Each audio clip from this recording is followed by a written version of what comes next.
essa parte das finanças e muito bom para quem é iniciante. Tanto que no meu curso, quando eu fui estruturar, o primeiro módulo, mentalidade, ele é muito inspirado no que a gente vê aqui no livro, sobre essa questão de modelo de dinheiro, né, crenças negativas Sim. quanto ao dinheiro, substituição dos arquivos ruins pelos bons, usando o linguajar aqui do livro. Então, eu acho o livro muito bom, muito bom. E eu nem lembrava que era tão bom assim, porque fazia muito tempo que eu já tinha Aham. lido. Só que eu não sei como é que ele tá em rede social hoje.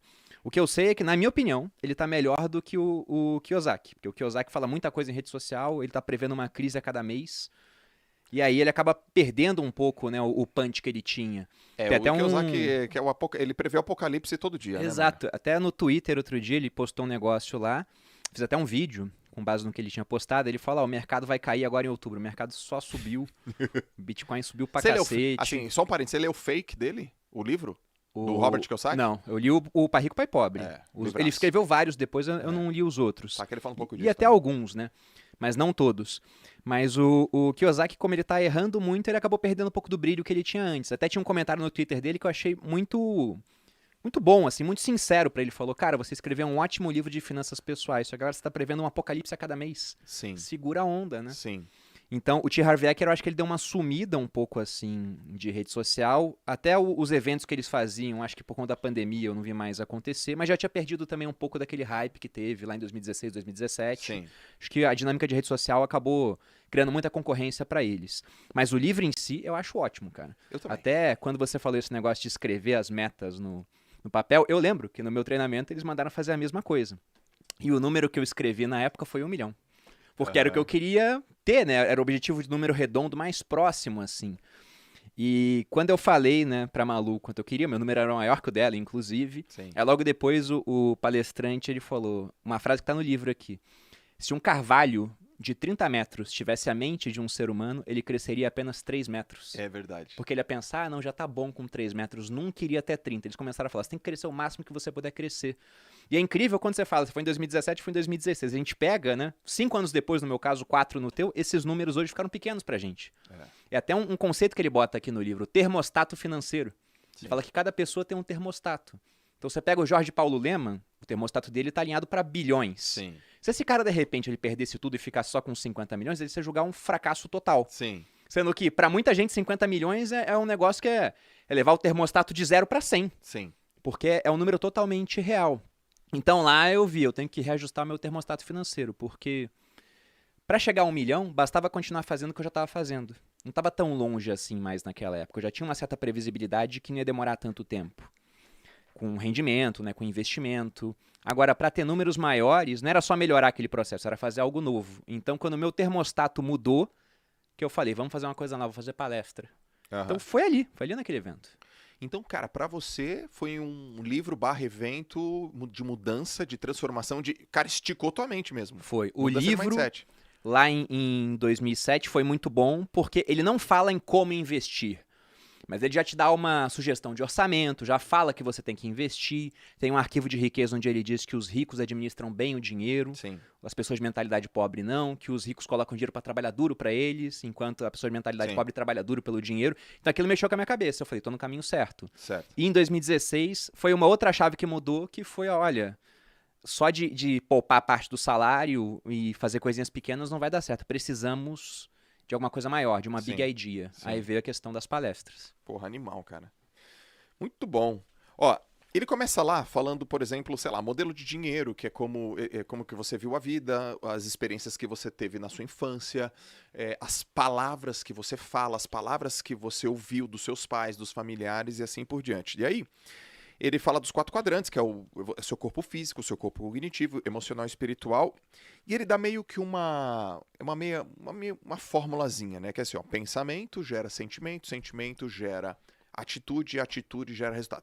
É muito claro isso no treinamento. Ele começa o livro também falando assim, ó. Não sei se você lembra dessa parte. No dia que você entrar no restaurante, pedir uma comida e não olhar o preço, você tá no caminho certo. Cara, eu usei isso. Ele até proíbe pedir frango nesse dia. É que é mais barato o verdade, frango. é verdade. Eu usei isso. Eu morava na Praia Grande. Eu e a Lalas. Era 2017. E aí tinha uma casa de comida italiana, massa. Eu bebi. Não, então eu já não bebia. Então foi antes, cara. Não, então já não lembro mais. Já não bebia. Eu parei de beber em 2016. Mas acho que foi 2017, porque foi quando eu li o livro e tal, 16 para 17. E eu lembro que a gente foi no restaurante e eu falei, vamos pedir. E não olha quanto custa. E eu não lembro quanto a gente pagou, porque já que eu não olhei o preço, também não lembro quanto eu paguei. E ali eu percebi que eu estava no caminho certo. Ele começa o livro falando assim, né? Então, o que você pensa gera o teu sentimento gera as tuas atitudes, e as tuas atitudes geram o teu resultado. Comenta um pouco sobre isso aí. É bem interessante essa parte do livro nesse começo, né? Inclusive essa fórmula, pensamentos, sentimentos, atitudes, ações terminando em resultado, é muito usado hoje em dia, todo mundo fala disso. Sim. E eu não sei quem foi o primeiro, mas eu vi esse conceito primeiro, foi com o T. Harv Eker. E ele fala que tudo começa no pensamento. Até quando você fez o post para divulgar o podcast, você falou, as coisas vão acontecer duas vezes. A primeira na cabeça e depois no mundo real. E de fato, ele fala que muita gente tem resultados ruins com o dinheiro porque tem pensamentos e crenças nocivas quanto ao dinheiro. E ele fala que grande parte dessas crenças, elas foram estabelecidas através de três coisas. Uma programação verbal, então aquilo que você ouvia as pessoas falando sobre dinheiro, e raramente você tem contato com pessoas ricas que entendem o jogo do dinheiro. Geralmente você tem contato com o pessoal que está ali na classe média ou mais baixo do que isso, então geralmente o pessoal usa o dinheiro, aprendeu a usar, mas nunca estudou direito sobre como ele funciona. Então não costumam ser opiniões muito positivas. Além disso, você tem os exemplos, que é o segundo ponto. E qual que é o exemplo tradicional? Principalmente aqui no Brasil. Saiu uma estatística do Conselho Nacional do Comércio, CNC, ou Confederação Nacional do Comércio, não lembro agora direito. Mas falando que 70% das famílias brasileiras estão endividadas. Então, por mais que, vamos supor que a prática verbal fosse positiva quanto a dinheiro, no exemplo, o normal no Brasil, Sim. ou pelo menos o comum, né, não deveria ser o normal, é as pessoas estarem endividadas. E o último ponto é uma experiência específica com grande carga emocional. Ele dá exemplos no livro, ele dá exemplo da mulher dele, que sempre que pedia dinheiro era pro pai porque a mãe nunca tinha. Sim. Aí o arquivo que ela tinha, quem tem dinheiro é o homem, Sim. né? A mulher não precisa ter dinheiro e toda vez que ela queria alguma coisa pedia pro marido. Sim. E aquilo gerava conflito entre eles. Ele dá o exemplo de uma moça que o pai morreu nos braços por preocupação financeira. A moça virou enfermeira, talvez até para salvar o pai, né, inconscientemente, e toda vez que ela ganhava dinheiro, ela achava que aquilo era errado. E ele fala que esse é o ponto. Se você tem uma crença negativa quanto a dinheiro, se você acha que acumular patrimônio não é bom, você vai dar um jeito, né, os seus pensamentos vão levar a sentimentos nocivos, a ações ruins, e o resultado vai ser você desperdiçar o dinheiro até que só sobre na sua mão aquela quantia que você julga ser adequada. Se você acha que é imoral ter milhões, você nunca vai ter milhões. Se por acidente a vida te der alguns milhões, o cara ganha na Mega Sena, ele tende a gastar tudo até que só sobre o dinheiro que ele julga adequado.